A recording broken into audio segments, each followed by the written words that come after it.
right, so last week I was at Mix, and we had a partnership with Hard Rock Cafe, did the memorabilia site in Silverlight, and those guys were so nice. They invited me out to their corporate office and their warehouse and the Hard Rock Cafe here in Orlando. So I'm down in Orlando.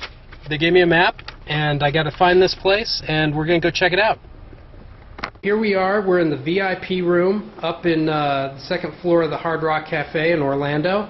And tell me who you are and what you do. I'm Jeff Nolan. I'm the memorabilia tour guide here at Hard Rock Orlando. Nice. I'm the designated rock nerd. Yeah, and you are a guitar player. I am a guitar player. You played on an album with Scott Weiland. I did. You did? I did a couple records with And tell me a little bit about this room. This is the Lennon Room. This is our most exclusive VIP room, and it's very special. The theme in here is all John. We have some great memorabilia. It's really just a tribute to the guy, and there's a lot of ghosts in here. There really are. 2-3 times a month we'll get folks in here that lose their mind. Yeah. In a good way. But it's a great room. We have a lot of fun with it. So what kind of people have been up in here? A lot of musicians. Yeah. A lot of just big rock fans. You know, we keep it kind of under our hat. We don't want it to just turn into, especially being in Orlando, we don't want it to just turn into a tourist show up there, you know, where you're coming to Orlando and got to go to Disney, got to go to Universal, got to see that Lennon Room. You know, I don't ever want it to turn into that. We kind of keep it for the people who really appreciate what we do here, memorabilia and history-wise. So show me around a little bit. Let's see some of the stuff that's in here. What's your favorite thing in here? My favorite thing in here, well, you know, look at this. This just kills me. Look at this picture of John Lennon.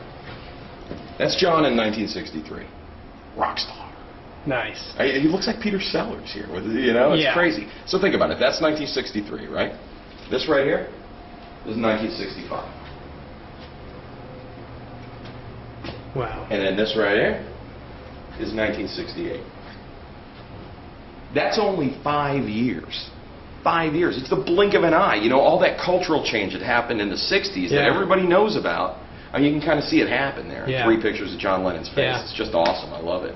You know, if you think about what music and pop culture was like 5 years ago, not a heck of a lot different than it is now, you know? That's like 2 different planets. Yeah, I love it is. It's, you know, Mr. Rogers to give peace a chance, right? Yeah. Speaking of give peace a chance, dig this. This is a great example of how art is all about context. The Remember Love sign, that's from the Montreal Bed-In. When John and Yoko recorded Give Peace a Chance, and they had all the signs hanging around, and that's the real deal right there. That's nice. From the Queen Elizabeth Hotel in Montreal. Nice. Now, show me this couch over here again. This is the greatest thing ever, man. Unbelievable. This was John Lennon's couch. This is where the man hung out, crashed. This is one of John's favorite pieces of furniture. It's a wonderful old bergère settee. And it's from the 30s, actually. And that's all from John. Yeah. You know, elbows, knees, living life. And this is him sitting in it. And that's the summer of '67 right there. And think about it, man. Sgt. Pepper had just been released. Wow. And there he is. He's got his feet up right there, right where that indent is. A lot of vibe on this couch, and I'm not inclined to feel that way about memorabilia. I'm really not.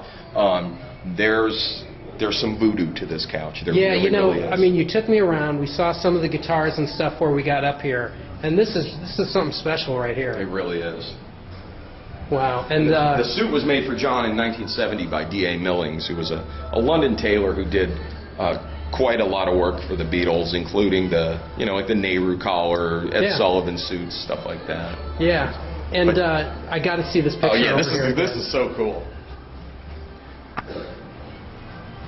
How great is it that we have something to the hard rock from John Lennon? Unbelievable. I mean, to me, I'm not old or not too young either, but it seems like he's been gone so long that you wouldn't have something like this. It becomes a figure of mythology, you know? It's easy to forget. This is somebody who walked into a Hard Rock Cafe to get something to eat. Wow. As great as that is, though, I love the photograph itself. This is John making fun of the new Paul McCartney record in 1970. Paul had just put out Ram, his second solo album. And if you recall the cover of that record, Paul's standing just like that, holding the ram by the horns. This is John dissing Paul right here. Nice with the pig. Wow. I like his sneakers too. I totally rock those kicks, you know. Awesome. And then we got a piano over here that has a lot of signatures on it. Yeah, the piano's great. Now, it was not John's piano. It just sort of fits in really nice here. But it is signed by Billy Joel. Who's Who. Yeah. Yeah, there's Billy. There's the late, great Billy Preston right there. Gets middle C. Yeah. There's Elton John. That's the best, though. Stevie Wonder put a thumbprint. Nice. Wow. We got who we got down here on the end? Brian Wilson. There's Paul Schaefer from the Letterman Band. Nice. You know, Paul Schaefer wrote the song "It's Raining Men." Really? People don't realize it. I did not know that. Here's Paul McCartney. Cheers, Paul McCartney. Wow. Steve Winwood's on here. There's Little Richard. This is a good one. That's Johnny Johnson. He was Chuck Berry's piano player for many, many, many years, and a huge part of the Chuck Berry sound.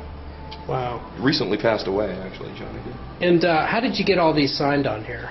Well, it was put together by a cat named Michael Franklin. Yeah. And it was. So they all didn't come in and sign the piano. They. Not necessarily. Okay. We sent our emissaries out to meet with folks. All right.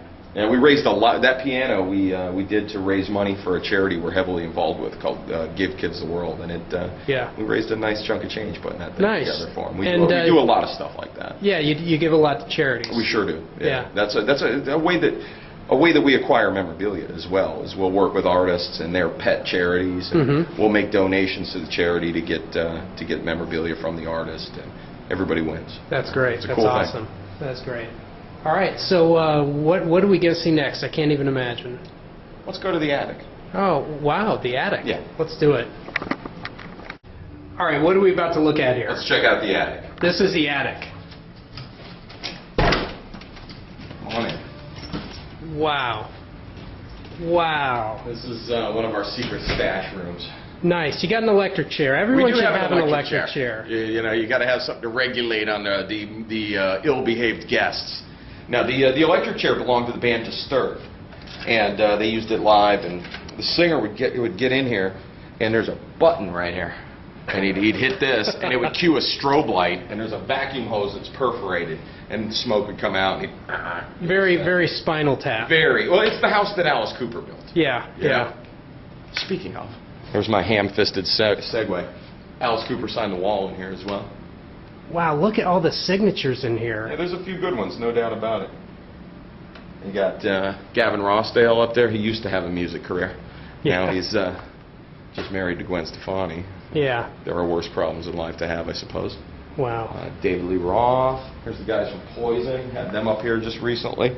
Tremendously cool guys. And personally, I'm not a fan of the band. Yeah. And I like Poison. I felt guilty about not being a fan of the band because the guys were so cool. Yeah. You know, it made me kind of look at them differently.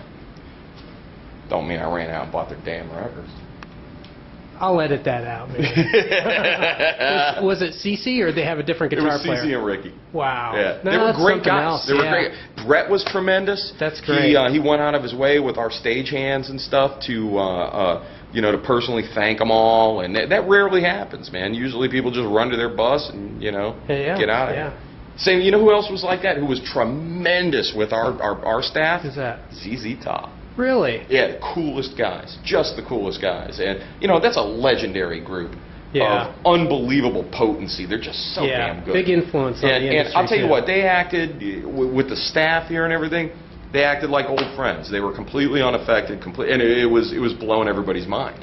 Because they're cartoon characters almost, you know? Who's come through here? It's just really blown your mind, like, oh my God, I can't believe that person is here. Elton John was a biggie. Yeah. That was a biggie. Dylan played here. For me personally, Elvis Costello was a real big deal. For me, you had Steve Vai. Well, I was just about to say, we were talking earlier, the Zappa band was pretty spectacular because they had Steve Vai and Terry Bozzio and Napoleon Murphy Brock, and Dweezil was tremendous that night too. I like Dweezil. Dream Theater's about to come back, and this will be the second time they've been here, and they were unbelievable last time they were here. As a matter of fact, Petrucci, I can never pronounce that guy's name. When he was here last time, he signed this big Ibanez poster with him in it. Nice. Yeah. The trunk there? That was that went on the road with the Who. Matter of fact, it's stenciled. Wow. This is a cool piece too. That's Vinnie Paul's China cymbal. Wow. Nice. And that's Carl Palmer's gong. But I'm a sucker for old technology. So we have a few pieces here that don't really have anything to do with any sort of specific memorabilia or artist. They're just cool. Yeah. This is big. This is an old jukebox. This is a Seaberg Symfonola from 1946. It played 10-inch 78s. It looks like a robot from the 50s or Well, something. you know what's a trip, man? I would tell when I came in here with families, if the kids seemed like they were getting bored, I would say, hey, it's R2-D2's mother. And I said that. That was like my little patent riff for a while. And then a while back, I noticed that the songs on here, one of the songs is called Everybody's Got a Home But Me, and it's by Eddie Fisher. Yeah. That's Carrie Fisher's father. Wow. It's Princess Leia's dad. Wow. But as cool as this is, I can't believe this thing. This is an old acetate booth from the 50s. It's a vending machine and a recording device. And Wow. what you did was you went in, you put 50 cents in that slot, and you had 65 seconds to sing into that microphone or talk, whatever you wanted to do. And it physically cut a little 5-inch record like that. Wow. Does it still work? And that would drop down the slot, and you were good to go. Well, you know, we could make this work without too much trouble. Yeah. It's actually in really good shape. The record lathe is still complete. Yep. You know, it would need some new tubes for the recording amp, and it would need a new microphone. But may as well just leave it alone. It's a piece of history. The problem is, it's exceedingly difficult and cost prohibitive to get the blank acetates to record on. Yeah. You know, it's not like there's somebody just cranking those out. Yeah, you don't go down to Fred Meyer's and pick up some blank. No, you can't do that. Yeah. You have to have them custom made, and it's quite expensive. You guys should rebuild another one, burn CD-ROMs. It's not as cool. Yeah, that's not all right. as cool. Never mind. Forget I said that. Well, these things were in like amusement parks and record stores and film stores, but big use for these things after World War II. They were in on a lot of military bases overseas during the occupation of Germany, occupation of Japan, so that soldiers could send messages home. And recently I gave a tour to these 3 guys who were just rotated home from Iraq.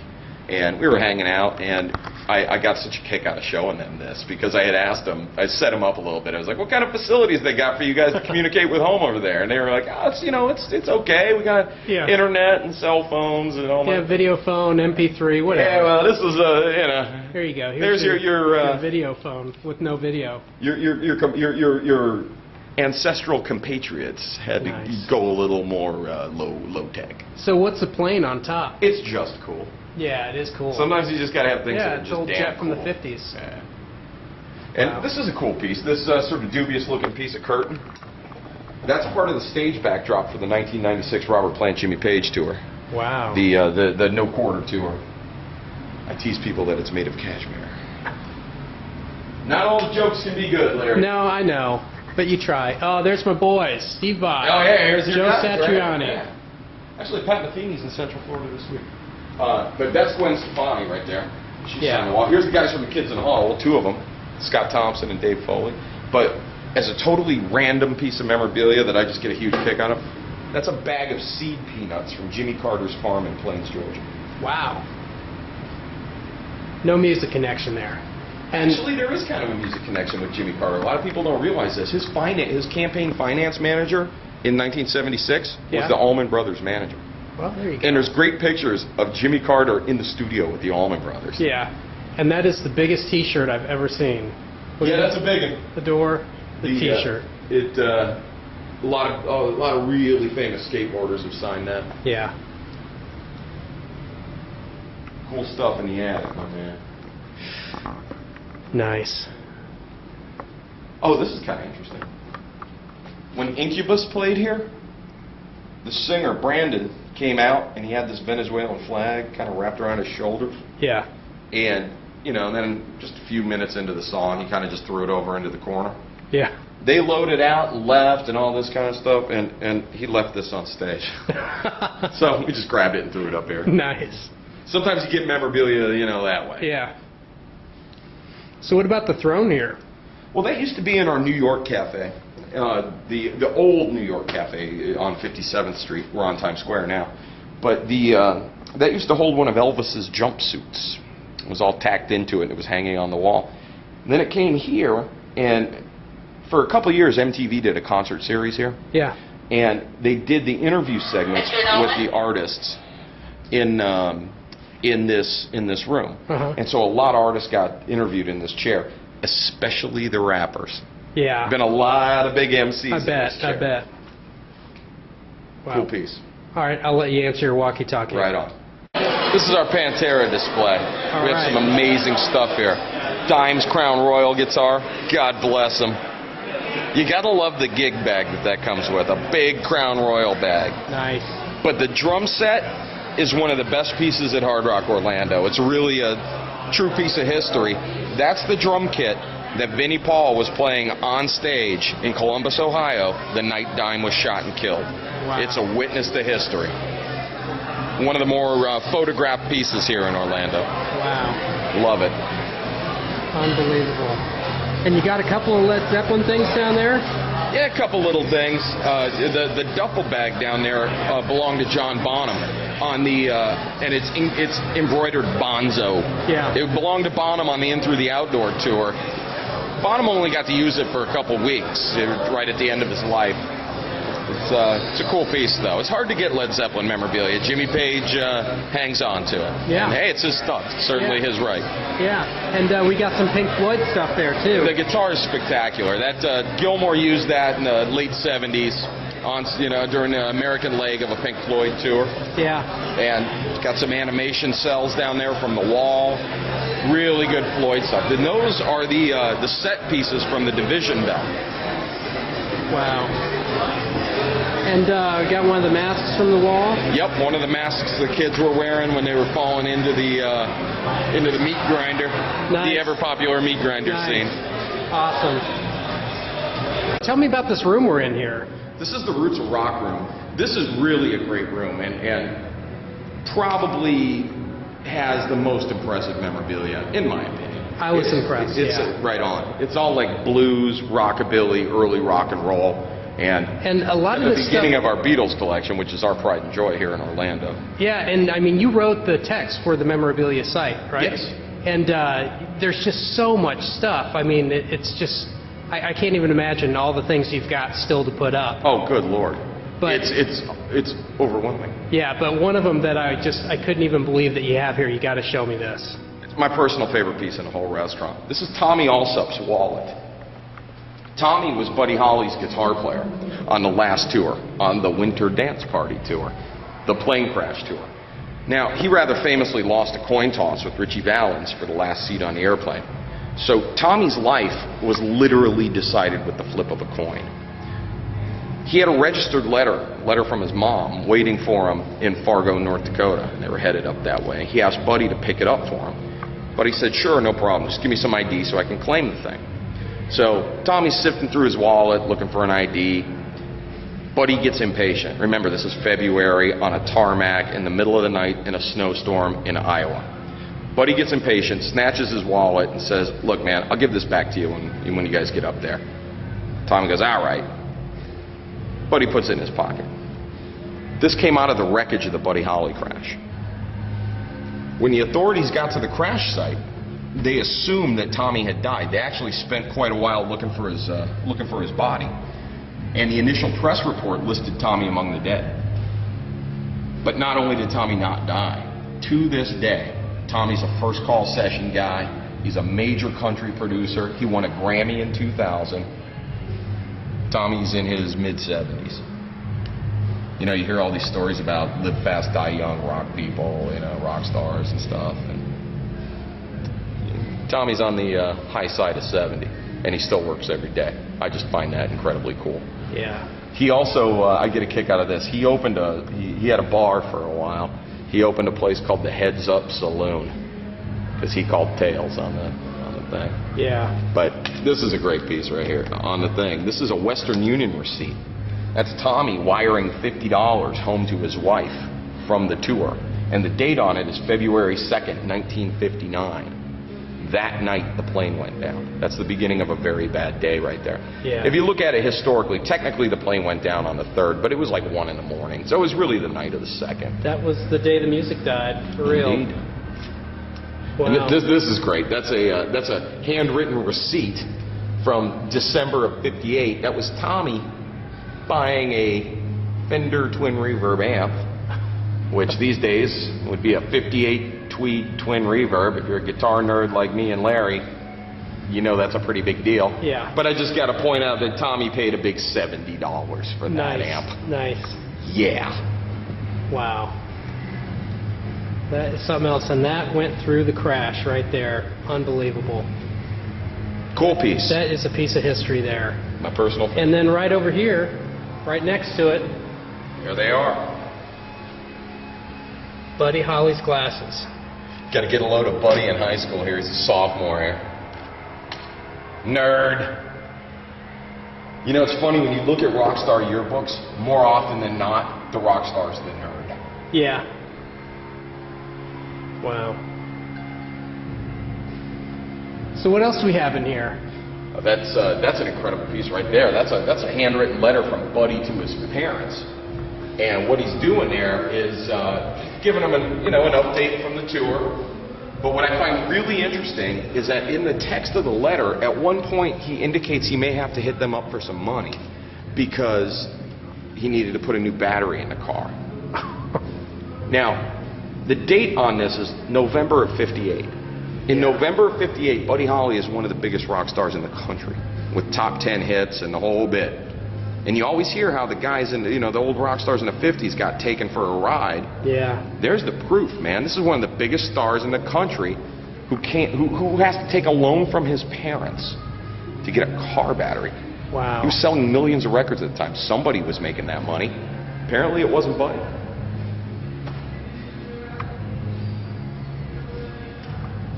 Let's look at this. Look at this piece up here. I love this thing so much. That's a great poster. It's from 1961, December of 1961, and it's the first time the Beatles went to London, and they're actually playing a bizarre little suburb of London called Aldershot. When I show that piece to my friends from the UK, they always laugh, and they can't believe they were playing in Aldershot. But if you went to that show in 1961, you got to see the Beatles. There was a buffet, and it was 5 shillings to get in. 5 shillings is about 20 cents. 18 people showed up. That's the least attended concert of the Beatles' entire career. Wow. And this right here. That's a great piece. That's Tell me about this. hand-painted front marquee. So there must be a million of these around. Oh yeah, there's 2. Yeah, 2. Yeah. It's to the Kaiser Keller in Hamburg, Germany in 1960. That's a hand-painted poster. And what's really interesting about it is the Beatles in 1960, Pete Best was the drummer. Yeah. So the Beatles with Pete go to Hamburg, and they open for Rory Storm and the Hurricanes. The drummer for Rory Storm was Ringo. These shows are the first time Ringo ever sat in with John, Paul, and George. Wow. Heavy piece. And the bricks. Tell me about the bricks. That I make can't up believe this. the door frame in the Roots room are actually from the Cavern Club in Liverpool. So these bricks made up the Cavern Club. They're from the Cavern Club. Wow. A lot of vibe in there. But look at this. This is great. This just cracks me up. This is a handwritten letter from Paul McCartney. He wrote this around '63. Now, what this says in so many words is, what happened was a fan, some girl, wrote to Paul asking him for one of his guitar picks.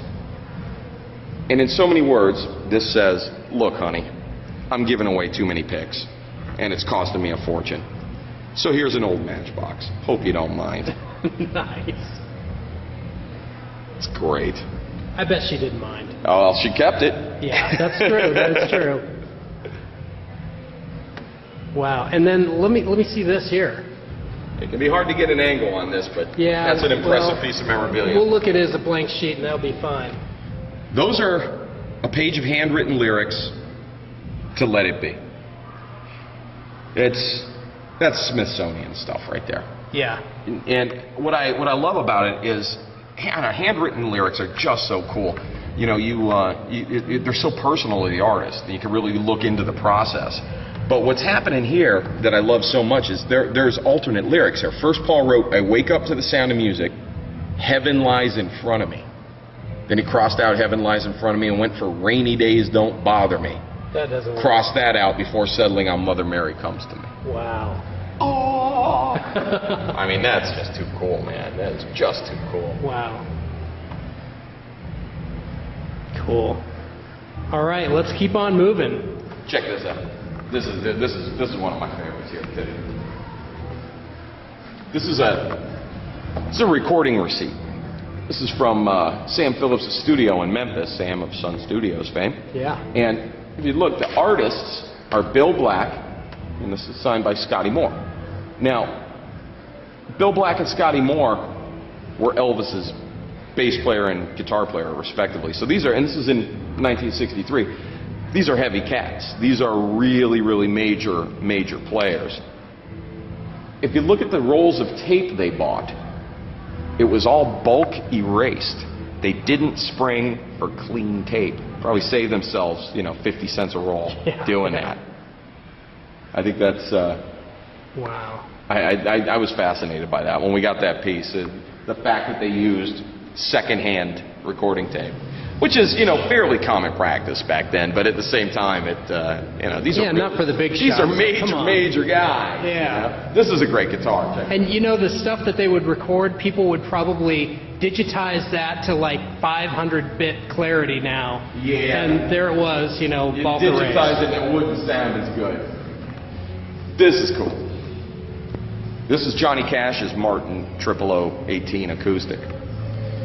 Johnny used this late in his career, so late in his life, when he was recording with Rick Rubin in the 90s. It's a very, very nice guitar. And the Johnny Cash connection just makes it completely over the top. Wow. How many pieces of memorabilia does Hard Rock have worldwide? Over 70,000. And it continually grows. So it's hard to pinpoint a number off the top of my head. Are we going to get all this on the memorabilia site someday? God, I hope so. I hope so too. I think that it's real important that we do. Yeah. It is a tremendous piece of history. And I thank you so much for taking us around and showing us. This is awesome. My pleasure. It's good stuff. Thanks. Come see us. We're at the Hard Rock Cafe corporate office, and tell me who you are and what you do here. I'm Patrick Colbert. I'm the director of CRM and loyalty programs here at Hard Rock. Work closely with the online team, and here to talk about some memorabilia. And you guys recently did the memorabilia site, which is probably the coolest Silverlight site yet.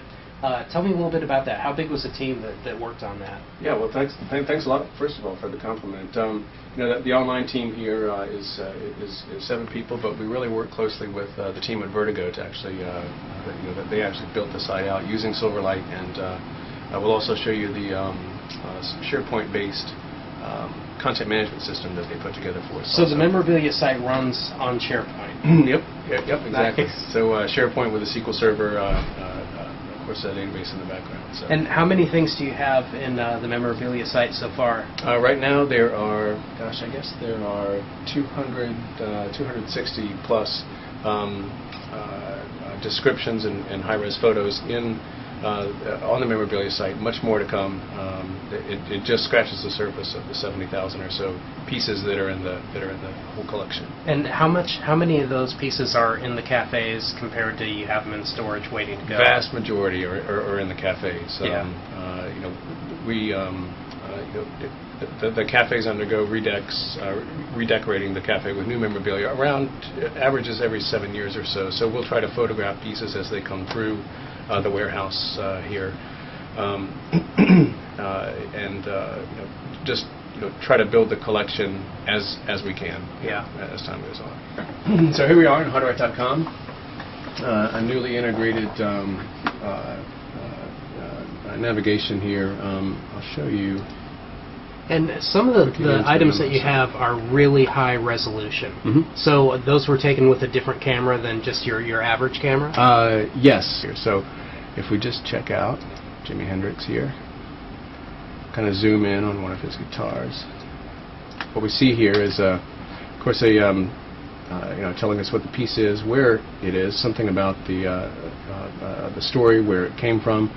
This just happens to be a Gibson Les Paul, and the great thing about Silverlight, of course, with the Sea Dragon technology, is that we can go in as deep as we want. Of course, at some point, all the photos will pixelate, but then you can really see the detail in this. We are in the coolest room I have ever been in my entire life. And tell me who you are and what you do here. I'm Rick Sconyers, Director of Design and Memorabilia for Hard Rock Cafe. And tell us about this room. Well, this is the warehouse for all of the memorabilia. So anything that's put up around the world comes out of this warehouse. So we have approximately 700 guitars on the wall behind us, frame shop, and gold records, drum kits, pictures, photos, everything that we need to assemble a hard rock. And eventually these will move through a Hard Rock Cafe somewhere in the world. That's correct. They circulate, actually. Every 7 years we change out a cafe and it comes back into the collection and gets redistributed out to new cafes. And you have racks of clothes here, so it's just a huge space. Now, how do you mount these precious instruments without screwing them up? Well, the guitar is actually, we create a metal strap that connects to the guitar strap that you use to hold the guitar typically. So it's never screwed into the back of the guitar at all. We just use the posts that you use for a guitar strap. Do you do that here before it gets sent out? Yes. Great. And how do you decide if it should be behind glass or if it's out in the open? All of our guitars are behind glass now. In the past they've been in the open, more approachable, but in order to maintain the value of the guitar and everything, we're now putting them behind glass. Excellent. How do you package it? How do you make sure it doesn't get destroyed in shipping? We bubble the heck out of it. Yeah. So you see some of these guitars wrapped up in this corner here, yeah. And they're packed in crates that we build, actually here on site. And all the framed items come from the frame shops, and they're all bubbled, and which makes it very difficult because the data tag is on the piece itself, so then you got to have a data tag on the bubble also.